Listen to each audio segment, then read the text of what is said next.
انت اكيد سمعت عن الماركتنج فانل، بس ازاي بقى تبني فانل صح؟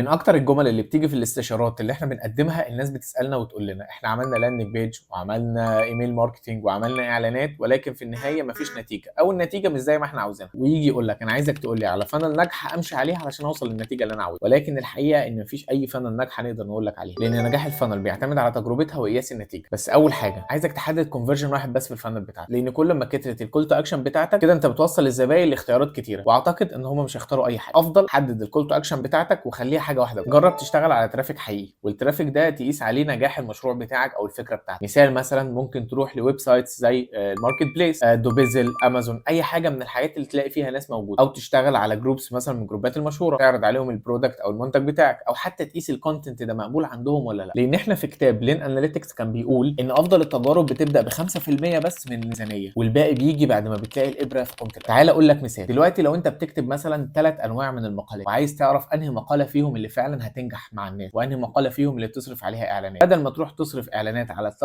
مقالات، ايه رايك لو نزلت ال3 مقالات على جروب لناس مهتمين بالكونتنت بتاعك او بالمجال بتاعك، وتبدا تشوف الناس اللي على الجروب دول اتفاعلوا مع انهي كونتنت، ويبقى ده الوينر بتاعك. كده انت عملت تيستنج وخدت حاجه لطيفه تقدر تعدل عليها من غير ما تصرف فلوس كتير. الخطوه الثالثه، افهم المشكله فين. يعني الناس اللي دخلت لك ليه؟ طيب لما ما كملوش فين؟ او وقعوا في انهي حته بالظبط؟ هل ضغطوا ومشيوا؟ هل ما كملوش الفورم بتاعتك مثلا؟ هل حطوا الحاجه في الكارد واختفوا؟ المهم انك تعرف الناس دي وقعت عند انهي خطوه بالظبط، او نهايه القصه كانت فين. وفي امثله كتيره للموضوع ده، تقدر تقول للاي اي ايه انواع الدروب بتاعت الكاستمر وهو هيرد عليك بامثله كتيره جدا، او اكتب لي في الكومنتات وانا هبعتها لك. استخدم تولز كتيره زي التولز اللي ظاهره قصادك على الشاشه دي، وهتشوف بعينك هي الناس بتتصرف ازاي على الويب سايت. الخطوه الرابعه، الناس بتهتم جدا بفكره الالوان والديزاينز وان الفيديو يبقى شكله حلو، ولكن بتهمل اهم حاجه وهي جوده الكونتنت. وجوده الكونتنت هنا مش جوده المصطلحات ولا الكلام، ولكن ان الكونتنت يبقى بسيط وواضح والناس عارفه هي رايحه فين. نرجع تاني لنقطه الكول تو اكشن، ولما الكول تو اكشن تبقى واضحه وصريحه ومحدده، ده هيوصل معاك لنتيجه اصلا. خلينا نعترف اعتراف ان الفانل الناجحه عباره عن رساله قويه زائد تجربه بسيطه زائد كول تو اكشن واضحه جدا. بناء عليه بنقدر نقول ان الفانل بتاعتنا كانت واضحه فعلا. طب لو عايزين نعمل فانل ونجربها، ايه الخطوات اللي نمشي عليها؟ خد معايا. رقم واحد، اعمل عرض واحد ويكون واضح. معروف ان العرض ده بيساوي المبلغ ده عشان ياخد 1 2 3. 2، جرب لاندنج بيج تكون سريعه ومتاكد من سرعتها وفيها الكونتنت بتاعك. رقم 3، جرب في جمهور انت متاكد ان ده جمهور مناسب، جمهور موجود في الجروبات مثلا بتاعه العربيه الفلانيه، ده معنى كده هو بالفعل جمهور مناسب ليه. رقم 4،